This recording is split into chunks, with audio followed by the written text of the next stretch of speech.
हमजा, ये डॉक्टर शुजा हैं। जी जी जी, इन्हें कौन नहीं जानता, बड़ी मशहूर शख्सियत है। इससे बड़ी कोई खास शख्सियत होंगी आपके लिए जो ये पहली मुलाकात में घर के अंदर ही आ गई।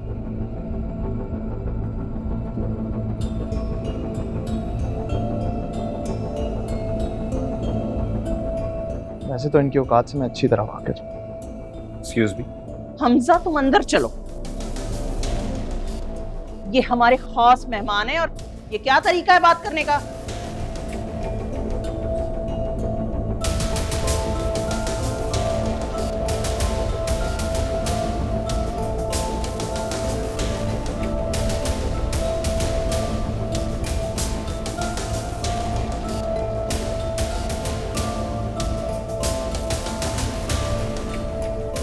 दिखा दी ना तुमने अपनी औकात शुजा के सामने। तुम्हें किसने हक दिया कि तुम शुजा से इतनी बदतमीजी करो?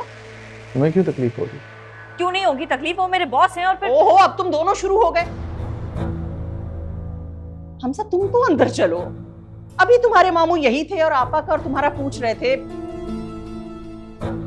आपा क्यों नहीं आई वैसे? मामी मुझे ये बताएं कि ये यहाँ क्या कर रहा था? मंशा के रिश्ते के लिए आया था और क्या कर रहा था?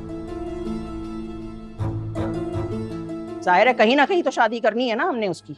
ओ, इतनी जल्दी आपने दूसरा रिश्ता भी ढूंढ लिया?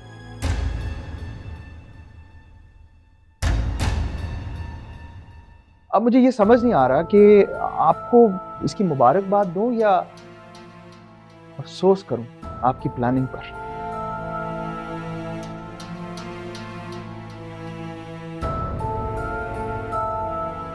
मुझे तो ये समझ नहीं आ रही कि आपने मेरे साथ ऐसा किया क्यों? इतना बड़ा धोखा किया मेरे साथ। शादी, मेहंदी, इतने सारे लोगों को बुलाया और एक तमाशा बनाया आपने मेरा, मजाक उड़ाया आपने उन लोगों के सामने मेरा। देखो मियां, ना तो हमारे पास इतना दिमाग है और ना ही हमारी कोई लॉटरी लगी है जो तुमसे रिश्ता तोड़ने के लिए इतना तामझाम करते हैं।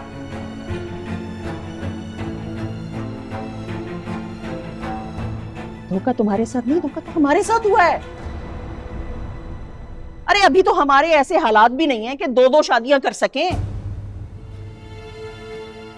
फिर भी दुनिया दिखावे के लिए सब कुछ कर रहे हैं हम, ताकि तुम्हारी इज्जत बनी रहे। नहीं नहीं नहीं, मेरी इज्जत बनाने की कोई जरूरत नहीं। आप मुझे तो आप ये बताएं कि वो कौन सी बात है जिसकी वजह से आप ब्लैकमेल हो रही हैं? देखो हमजा, मैं भूल जाऊंगी कि तुम हैदर साहब के भांजे हो। आइंदा इस लहजे में बात मत करना मुझसे। हाँ, भूल तो अब आप सब कुछ जाएंगी क्योंकि आपने उसकी दौलत जो देखी, उसका स्टेटस जो देख लिया। हम सब तुम हद पार कर रहे हो। जाओ यहाँ से, हमें तुमसे कोई बात नहीं करनी। अम्मी हमेशा से ऐसा है, शुक्र है आज आपको भी पता चल गया। ये जो अपने ऊपर नकाब चढ़ा के रखता है ना अच्छा बनने का, इसको उतरने में सेकंड लगते हैं, सेकंड। उसके बाद इसके अंदर से वही वैसी अजीब जंगली सा जाहिल सा शक्की आदमी निकल आता है जो किसी पे यकीन नहीं करता। नहीं, बकवास बंद करो।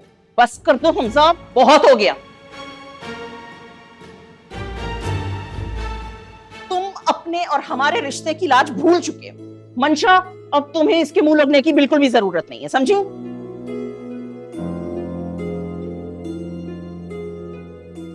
जब मर्द लाज लिहाज दोनों भूल जाता है ना, तो उससे अपनी इज्जत तो खुद ही बचा लेना चाहिए।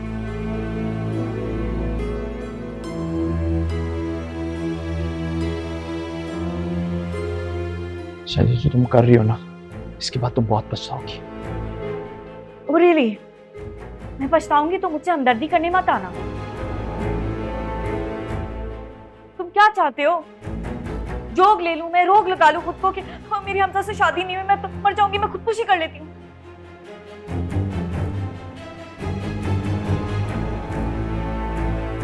सारी खुशियां खुद पे आराम कर लूं मैं? हाँ, तुम मेरे लायक कभी थे ही नहीं। अच्छा है मेरी तुमसे जान छूट गई, अब बस बहुत हो गई, निकलो यहाँ से, चलो। हाँ, जा रहा हूँ मैं, जा रहा हूँ मैं इस घर से सारे रिश्ते खत्म कर कर।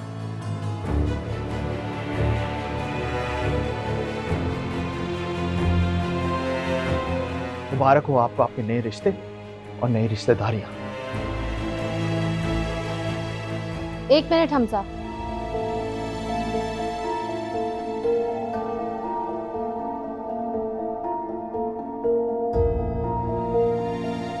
मैं भी आपके साथ चलूंगी।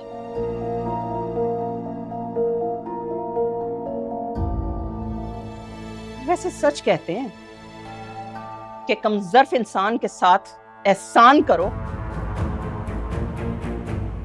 तो उसके शर से बचो।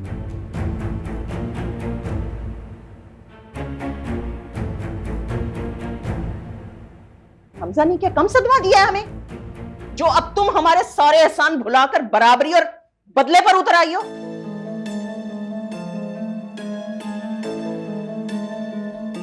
जाओ जाओ जाओ,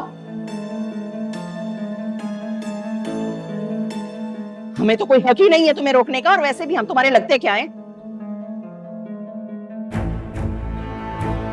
मैं यहाँ चुपचाप खड़ी होकर सब कुछ सह रही हूँ और सुन रही हूँ। इसका मतलब यही है कि मैं आप लोगों के एहसानात नहीं भूली। मुझे अपना रिश्ता अच्छी तरह याद है, आपके साथ भी और अपा के साथ भी। हैदर साहब सुन रहे हैं आप जाने दें इसे, मैं कहती हूं।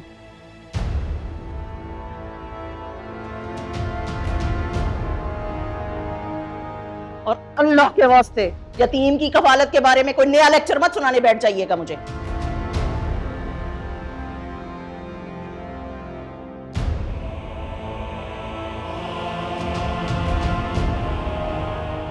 सारी जिंदगी हो गई, कान पक गए मेरे सुन सुनकर, और मैं खामोश रही। देख रहे हैं दोनों को, कैसी आंखें माथे पे रख ली हैं दोनों ने।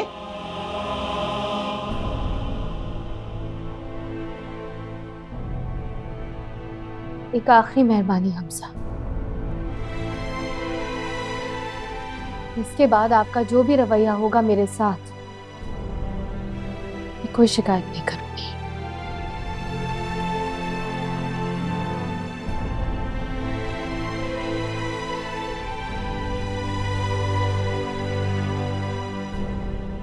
अपने काम की जो भी चीजें लेके चलनी है यहाँ से तुम ले आओ, मैं बाहर इंतजार करूँ।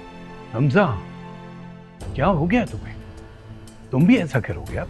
मामू जान, इस घर के फैसले करने का आखिरी दिन ना आपके पास कल था, क्योंकि आज से इस घर के फैसले या तो मामी करेंगी या आपकी बेटी करेगी।